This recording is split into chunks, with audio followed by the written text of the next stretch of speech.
हरियाणा, पंजाब और उत्तर प्रदेश से आए हमारे खाप चौधरियों, अन्य अन्य संगठनों के हमारे नेतागण और आदरणीय बुजुर्गों, नौजवान साथियों और मातृशक्ति, हमारा एक पूरे देश का बहुत बड़ा किसान नेता खनौरी बॉर्डर के ऊपर बैठा, अपने प्राणों की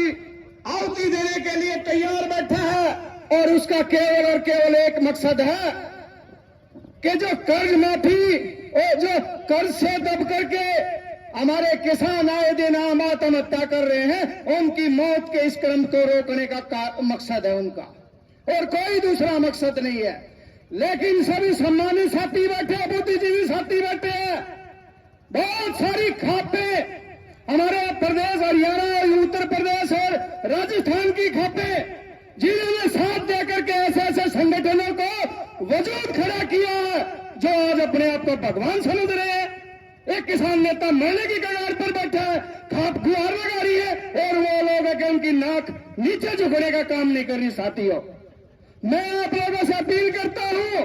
भारतीय किसान मजदूर संगठन का प्रदेश महासचिव हमारे अध्यक्ष जी बोल के गए हैं कि जो अगर ये किसान नेता मरने वाला है, ये हमारे लिए मर रहा है, लेकिन हमारा उत्तरदायित्व बनता है कि ऐसे किसान नेता को जिंदा रखा जाए और समाज को एकजुट होकर के अपनी मतभेद को बुला करके अपने बहानेबाजी छोड़ करके जंग के मैदान में उनका साथ देना चाहिए। बहुत सारे लोग कहते हैं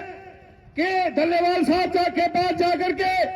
अनुमति उनकी प्रार्थना करनी चाहिए कि वो अनशन को छोड़ दें, लेकिन मैं इसका पक्षधर नहीं हूं। क्यों?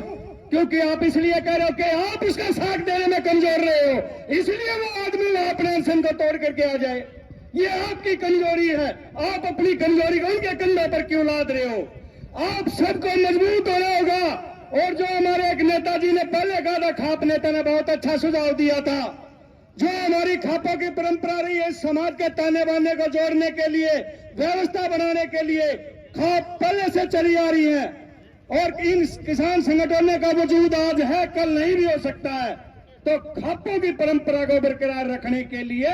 जो खापों को नहीं मानता है, उस संगठन का बहिष्कार कर देना चाहिए, उसका साथ देने से साफ इनकार कर देना चाहिए, और जो इस आंदोलन में अपनी जान और तन मन की बाजी लगाने के लिए संगठन आगे आता है, उसका साथ देना चाहिए, उसको मोर्चे आगे बढ़ाना चाहिए। साथियों,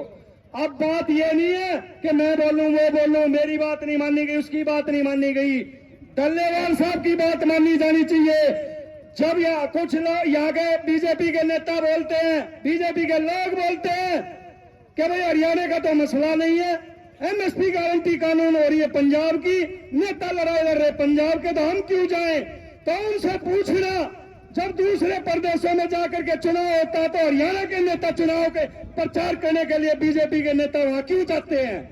वो तो हमारा प्रचार, वो हमारे प्रदेश का चुनाव नहीं, हमारे प्रदेश का मुद्दा नहीं, तो आप लोग दूसरे प्रदेश में जाकर के चुनाव का प्रचार करने क्यों जाते हो? इस देश के कोने कोने में बैठा एक भी किसान कहीं पर अगर सरकार द्वारा प्रताड़ित हो रहा तो वो हमारा अपना भाई है, चाहे वो किसी मजहब का हो, चाहे वो किसी प्रदेश का हो। हमने कभी ये नहीं देखा है कि वो किस प्रदेश का है। अगर उसकी बात जायज है, अगर उसकी मांग जायज है, तो हर देश के किसान मजदूर ने